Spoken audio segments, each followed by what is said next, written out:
You're listening to Coupled With, the podcast that helps you take the guesswork out of feeling seen, heard, and valued in your relationship.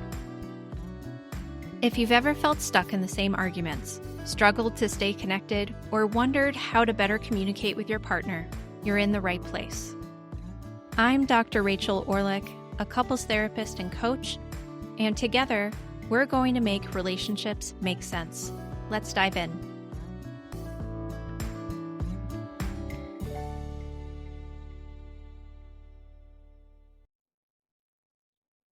You know how every January there's that weird emotional quiet that settles over everything? The decorations come down, the routines restart, and suddenly the relationship energy that felt heightened or messy or complicated during the holidays just drops. And a lot of people panic when that happens. They think, are we drifting? Are we losing something? Why do we feel off right now? So let's start here. If you're feeling a little distant, numb, quiet, or just not fully plugged in with your partner, you're not alone. And it's not a relationship failure. This is a nervous system recovery period. January is kind of the emotional equivalent of an exhale after holding your breath for a really long time. And while your brain is trying to read the tea leaves, what does this mean? Are we okay? Should we be more connected now? Your body is simply trying to reset. So here's another myth I want to bust today. If we feel distant in January, something must be wrong. The truth? Distance in January is usually depletion, not disconnection. Your nervous system is not a robot that flips from holiday intensity to New Year closeness overnight. It needs time to unclench, to reorganize, and to rest. And when your body is recovering, your ability to feel connected is just naturally lower. Not because your relationship is struggling, but because your bandwidth is. Think of it like this. You don't judge your phone for lagging when it's at 5% battery. You plug it in, give it time, let it recalibrate. Your relationship deserves the same grace. So if January feels quiet or awkward or even a little flat, that doesn't mean you're drifting apart. It means everyone is just thawing out. Here's the reframe I want you to carry with you. Distance is often recovery, not rejection. When the nervous system has been overloaded with holiday travel, family dynamics, social expectations, and disrupted routines, it needs space before it can open back up. Space is not abandonment. Space is just recalibration. Your partner being quieter right now might not mean I don't want you. What it likely means is my system is rebooting. And honestly, you might be doing your own version of that too. So let's make it practical with one tiny orienting tool. Just one question that helps you come back to yourself before you interpret anything.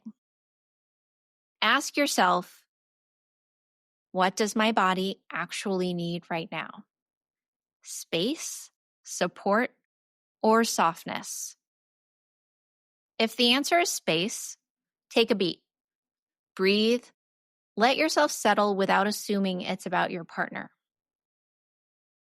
If the answer is support, ask for something simple and direct.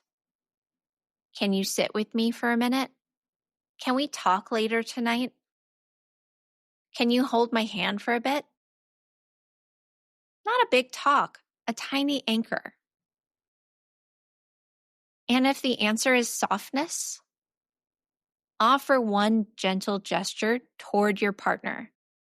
A look, a touch, a small kindness with zero expectation of how they respond. Because this is the part most people forget. Your nervous system doesn't ask for dramatic relationship moments. It asks for regulation, for capacity, and for the smallest possible window of connection that feels doable right now. And remember, this is a cycle.